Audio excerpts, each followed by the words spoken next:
really feeling this word of encouragement from the Lord applying to my situation, but I know that it can apply to many other people's situations. And the Lord will use people who don't have a background in faith, who don't have a background in going to church, who don't have a background in being brought up in a spiritually and faithfully inclined household, right? For me, I was not brought up in the church. I didn't do anything with the church, in the church. I went to church for Christmas, maybe like for 3 or 4 Christmases. And so I'd go for that, and then I'd go for Mother's Day. And I remember going for like 3 Mother's Days. And that was about it, you know. Like I remember there was a time where me and my dad, we tried going to church, just me and him every Sunday for, I think it lasted maybe a month or 2, and that was it. And it was very short, and I just remember going with my dad and him, you know, pitching in $5, $10, you know, whatever he could afford, to the basket. I don't know what they're called, but they're like the people who carry around the basket for donations to the church, and that's around like the intermission time. And so I would see him pitch in what he could afford, and you know, that's really the extent of my background with the church. So not a lot of knowledge. I was never taught to read the Bible. I was never taught how to pray. I was never really taught anything about God. I didn't know anything about apostles, anything about Jesus even, except for the fact that he died on the cross, and that was the only fact that I knew about him. And I watched the movie about Jesus. It's like the most popular one, but what is it called? It's called the oh my god, I'm blanking on the name right now, but I remember watching that when I was little, and I remember not really knowing what was going on in the movie, but I cried at the end. And so that was pretty much the extent of my knowledge, right, of Jesus, God, and the church. So not a lot of experience, not a lot of knowledge, and you know, again, I didn't know how to pray. I was never taught the importance of praying. I was never taught like why we should pray, the communion behind praying. I was never taught any of that. My grandparents, like I would always see the Bible open on their dresser. If I would go in their room, I would always see it open, because my grandpa, he struggled a lot with alcohol, and he was saved by God. He overcame his depression and his anxiety and his alcoholism with the grace and the help of God. And so I know that he has like a strong faith,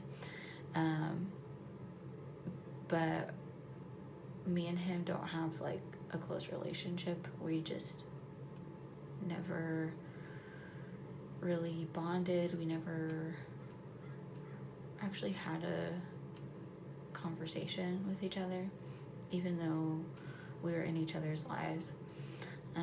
There was a little bit of a language barrier. And, same thing for my grandma. She is a little bit less faithful, but still faithful. And, her and my grandpa, they have their own story. I know that for them it was rough in the beginning when they first got together. They have 7 children together. And it was really rough because of my grandpa's addiction. And he just, there's just a lot of toxicity there. But she grew into her faith because she followed my grandpa. So he was basically like the leader, right? And then like once he became saved, she kind of followed. So I believe that that's how it happened, just from like the stories that I've heard and the observation of their relationship. And once again, there's a language barrier still to this day, which like I'm trying to learn the language, but like, and there's really no excuse. It's just like I'm kind of just on my own path now, and I've forgiven myself and I've forgiven them, and there's just only so much time, and it's like I can just pray for them and do my best, and there's only so much time, and it's like I could either I just really want to use this time that I have to build a strong relationship with God, my own kind of relationship with God, and read the Bible. And that's what I want to put my time to, because that's what I feel like I'm being called to put my time to. So yeah. And I just wanted to say all this because I get a little bit shocked, honestly, by how my life has gone and where I'm at now. And where I'm at now is not really a reflection, like where my faith is at right now is not a reflection at all of like of how I was brought up. My parents, they fought a lot.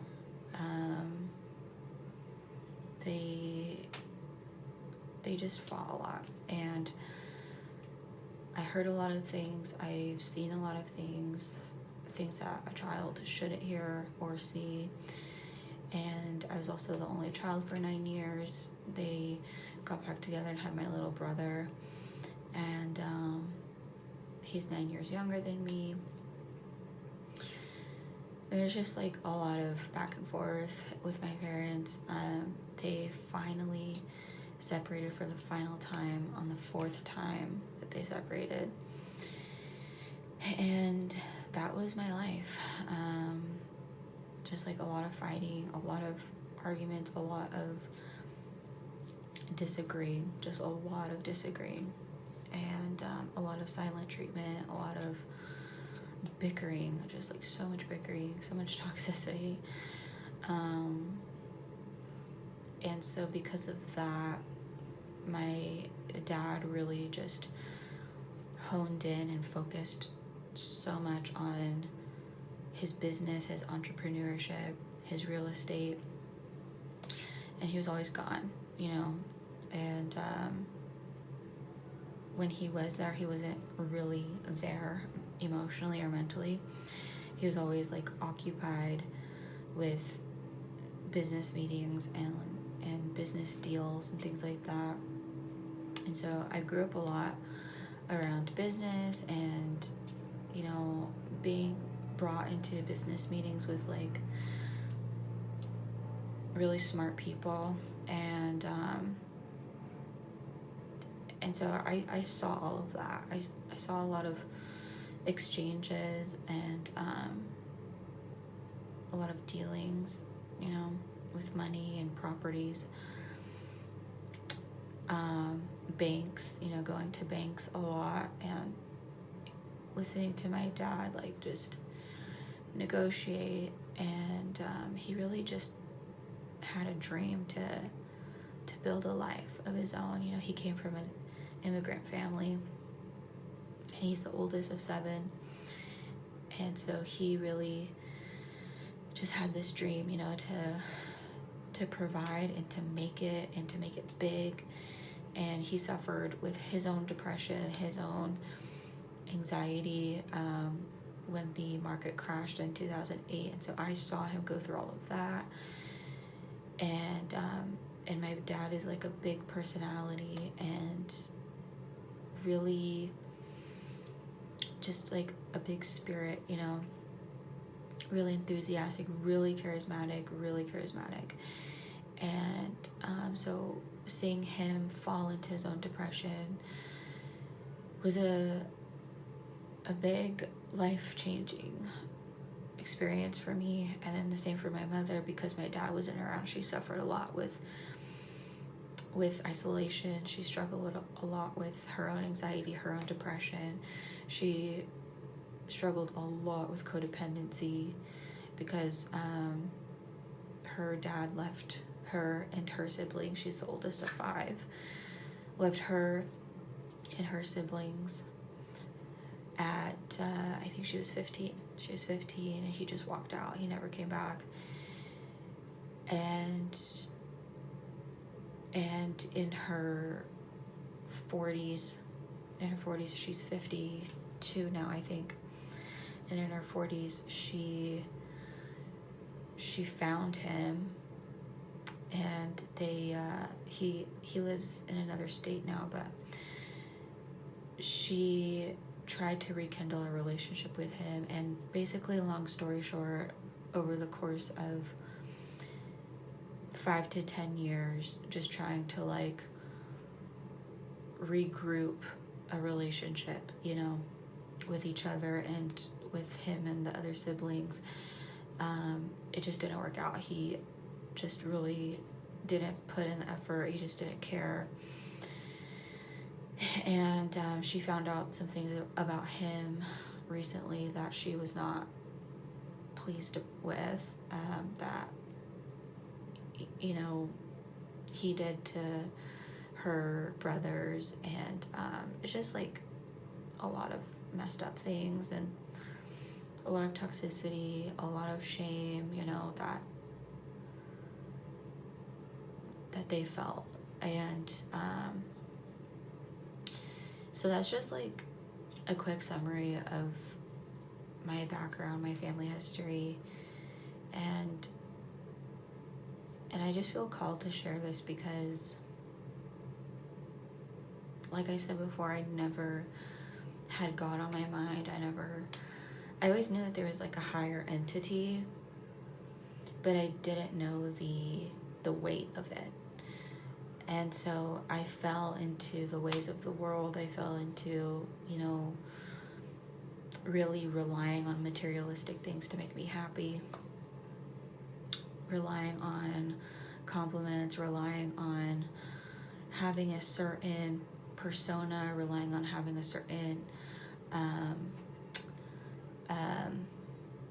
like look, right, in order to be received by others, in order to be praised even. I had a lot of pride. I struggled with a lot of pride and ego, and a lot of that just stemmed from a lot of details from my childhood, from my relationship with my father, and how he brought me up. Because, you know, my mom, she wasn't really there for me, like being a woman role model in my life. She wasn't really there for me. I relied more so on my dad's sisters to teach me how to be a woman. And so I don't really have background on, you know, etiquette or things like that. And I just want to say all this because I was called to start to create this ministry. And I know that people look at me like, well, what makes her qualified? You know, God has his own reasons. He has his own reasons, and I'm just doing my best to be obedient and to be knowledgeable and to gain wisdom, and, you know, putting in the effort and the time to praise him and to worship him and to love him, because I owe it to him. I owe it to him. I look back at so many different times in my life when I look back, I see how God's presence was there. And sometimes there wasn't actual physical signs, but then other times there were physical signs. And so it just led me now to this point in my life where I'm at now, where it's like, I fully believe that God is real, and I just have such a strong faith in him now, because I've seen too much, and I've been through too much, and again, you know, I really wanted to state this because it could be a word of encouragement for some people who just feel so lost, and they may feel like, well, why would God use me? You really don't know, and you really won't know until you just take that first step and you keep applying yourself to the following steps, and then you will finally realize what he's using you for. You will finally catch glimpses and visions of what he's using you for, because he will give you those visions, he will give you those revelations, and that's just going to keep building your faith. It's going to make you so much stronger and so much wiser. It's going to make you so much more patient and so much stronger. And it's going to give you a new set of eyes, like just looking at the things of the world and just being so not affected by those things, because you're like, what do those things even matter, you know? So I think that's all that I wanted to say. God put this on my heart to share with you, because I was just filing my nails right now, and I just, you know, my thoughts, they just constantly cranking, and so it's like I'm being used right now as a vessel to speak to you, to share with you this story, this little bit of a background of me, and like, I'm not even ready right now. I was literally just in the middle of filing my nails, because it's nail day for me, it's hair day for me, and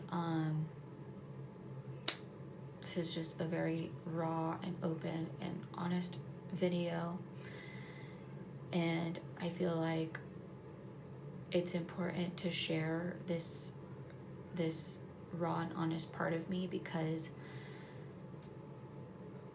it's important that you see God's works. This is just the beginning, and I know that this is going to be good for others to hear, to listen to get some kind of encouragement. So I thank you so much for listening. Thank you for supporting this channel. Thank you for supporting this ministry. I'm leaving it in God's hands, and I'll see you in the next one. Bye. God bless you.